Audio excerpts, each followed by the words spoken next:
नमस्कार. आपली संस्कृतीमध्ये आपल्या सर्वांचे मनापासून स्वागत. श्री गुरु चरित्र हा केवळ ग्रंथ नसून तो भक्तांच्या कल्याणाचा एक महामार्ग आहे. मागील अध्यायांमध्ये आपण श्री गुरूंच्या विविध लीला पाहिल्या. आज आपण अशा एका वळणावर आहोत जिथे श्री गुरु नृसिंह सरस्वती महाराज एकांताचे आणि तपसाधनेचे महत्त्व अधोरेखित करतात.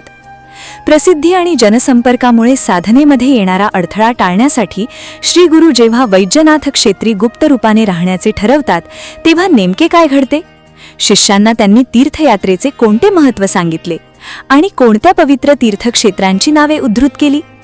चला तर मग भक्तिभावाने ऐकूया अध्याय 15. श्री गुरूंचे वैद्यनाथ क्षेत्री गुप्त वास्तव्य.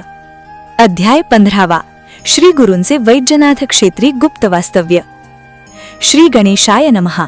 सिद्ध म्हणाला, नामधारका, तू खूपच चांगला प्रश्न केलास. आता मी काय सांगतो ते लक्षपूर्वक ऐक. पूर्वी परशुरामाने समस्त पृथ्वी क्षत्रिय विरहित केली. ती ब्राह्मणांना दान देऊन तो पश्चिम समुद्रावर गेला. पण त्यानेही ब्राह्मणांचे समाधान झाले नाही. त्याच्यापाशी अधिक जमीन मिळावी म्हणून त्याच्यापाशी गेले. त्यांचा लोभ पाहून परशुराम कंटाळला. त्यांचा वास टाळण्यासाठी सागरात असलेल्या एका बेटावर जाऊन राहिला. साधूचे महात्म्य वाढले की साधू, असाधू, धूर्त, हौशे, नवशे, गौशे असे असंख्य लोक त्याच्या दर्शनासाठी गर्दी करतात. प्रत्येकाचे काही ना काही गाऱ्हाणे असते. प्रत्येकाला साधूच्या कृपेने आपली अडचण दूर व्हावी असे वाटत असते. हे चक्र कधीही थांबत नाही. वरदान देण्याचा प्रश्न नाही, योग्य कोण अयोग्य कोण हे पाहणेच गरजेचे असते.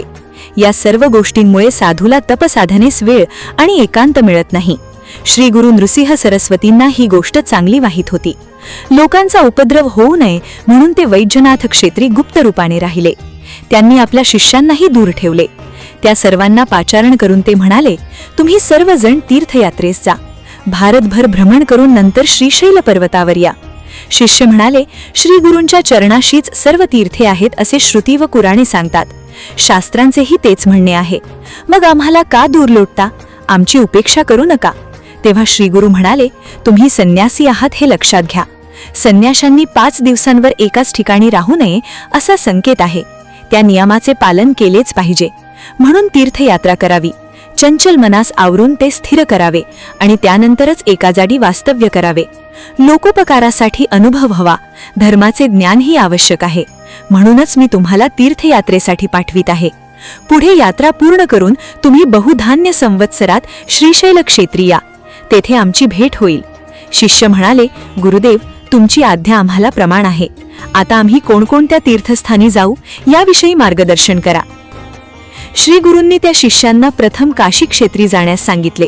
तेथून गंगा, यमुना, सरस्वती, करुणा, कुशावर्ती, कृष्णा, वेणी, वितस्ता, शरावती, मरुवृद्धा, असिवनी, मधुमती, सुरनदी, चंद्रभागा, रेवती, शरयू, गौतमी, वेदिका, कौशिका, मंदाकिनी, सहस्रवक्त्रा, पूर्णा, बहुधा, वरुणा, वैरोचनी, सन्निहिता, नर्मदा, गोदावरी, तुंगभद्रा, भीमा, अमरजा, पाटाळगंगा, कावेरी, ताम्रपर्णी, कृतमाला, पंचगंगा, मलयप्रभा, श्वेतशृंगी या नद्यांच्या तटाक यात्रा कराव्यात. म्हणजे अनेक तीर्थांचे दर्शन घेता येईल असे सांगितले. नदीमध्ये स्नान करावे. आजूबाजूची ग्रामे व परिसर पहावे. प्रत्येक ठिकाणी कृच्छव्रत, एक प्रकारचे प्रायश्चित्त करावे. त्रिवेणी संगमावर स्नान आणि तप करावे असे सांगितले. कोणत्या दिवसात नद्यांचे पाणी मलिन असते, कोणत्या काळात नदीत स्नान करू नये, नदी स्नानासाठी योग्य नाही हे कोणत्या लक्षणांनी ओळखावे तेही सांगितले.